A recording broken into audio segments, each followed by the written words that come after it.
Hello, I'm Todd Hines. I'm a senior lecturer at MIT. I'm also the senior advisor for the Martin Trust Center. And I'm here with Oliver Gottfried, who, for his postdoc work, helped put together a presentation around financing for startup companies. So, Oliver, why don't you give a little bit of background? We can get into the deck. Of course. My name is Oliver. I'm a former postdoc at MIT Sloan working on best practice fundraising strategies for ClimateTech and AI startups. And currently, I'm also with the Martin Trust Center, and I'm responsible for the Climate and Energy Ventures class expansion, as well as best practice operational frameworks for ClimateTech and AI startups. All right, so tell me about this presentation. Who's it for? Who's the audience? Well, I created this presentation based on my 10 years of work experience in the VC industry. And what I really realized is that a lot of founders, they're extremely great on the technical side, but sometimes they lack the knowledge and the business skills to do a nice fundraising pitch. So I decided to do a little bit more research paired with industrial knowledge on that kind of topic.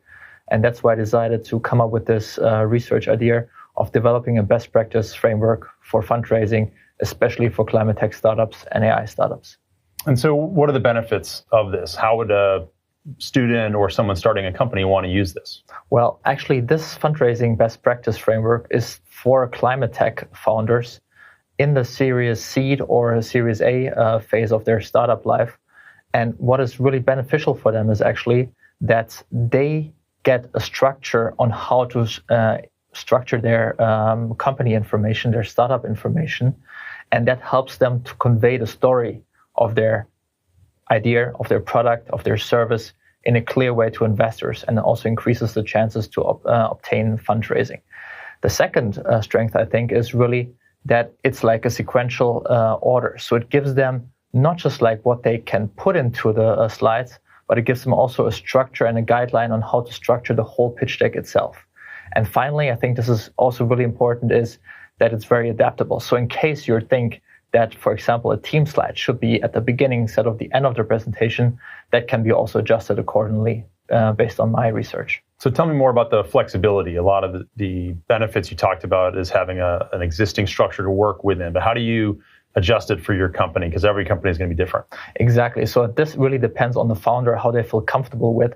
But those kind of major framework I provided is actually a guideline for founders. But if they feel like they have to change, for example, the market slide to become earlier, or put the attraction slide also in a different place, they're really open to do this, and they can just adjust it based on their gut feeling, how they feel like it's a better story. But usually this kind of structure, what I provided, is really like a best practice framework on how you should structure it, because it follows the logic on how people should present their product or their service to an investor. So tell me more about how you came up with this presentation. Why this framework and set of slides that you put together? Well, that's actually a really interesting story. So like I said, I work with a lot of founders in my VC career. And what I realized was really that they are not really prepared on the fundraising slide and needed some help there. So what I did is I used my industry knowledge, but also I conducted more than 50 interviews with cutting edge and leading VC firms in the climate tech and AI space. And what I actually did is I interviewed partner level or senior partner level personnel in that VC fund and asked them, based on their experience, how should an ideal fundraising deck look like? And based on that, we created this kind of fundraising pitch presentation. Now, you mentioned AI. How are you able to incorporate AI into this process of coming up with a presentation and, and leveraging the framework that you put together? Well, there are actually two ways on how to leverage AI. So first is like to create this presentation and to include AI into the presentation development mode. And the second one is actually also create AI or like use that pitch deck for companies who leverage AI in their product or as their service to create the story in a like coherent way. So in terms of the efficient way, I think it's really important to, when you structure a deck, that you have information, you have a chatbot, which actually reads all the documents of your company, and then based on that can integrate the company-specific information of that startup into that presentation. So that's actually done through an AI-driven chatbot.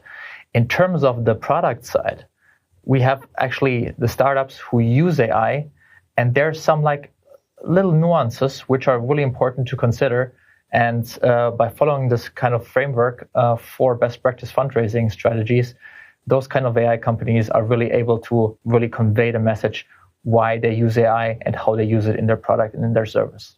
If you were to give a summary of this presentation and what's it for, if you were to sum it up in just a few sentences, how would you pitch it to somebody as a project or an idea or a tool that they could use? So, well, I would really, and mention doing that really short, I would actually summarize that kind of best practice fundraising strategy as a guideline for founders, which helps them without having this kind of business knowledge and market knowledge, which is required for raising funds, getting easy through that process and just being more efficient, being more professional when they speak to investors. All right. Well, is there anything else you want to cover in terms of the presentation and how people can use it? Well, the way you can use it is actually, and I address you directly in that case, is just take a look at the slides. There are actually some slide level which explains what the slides are containing or should contain. The second level is an example slide. And then the third level is a slide, especially for AI-driven companies, how they should convey the message of their AI-driven product in that fundraising deck. All right. Well, thank you very much for sharing your project, and we're excited to keep working with it and see how far we can take it. I'm looking forward to it, Todd. All right. Thank you. Awesome.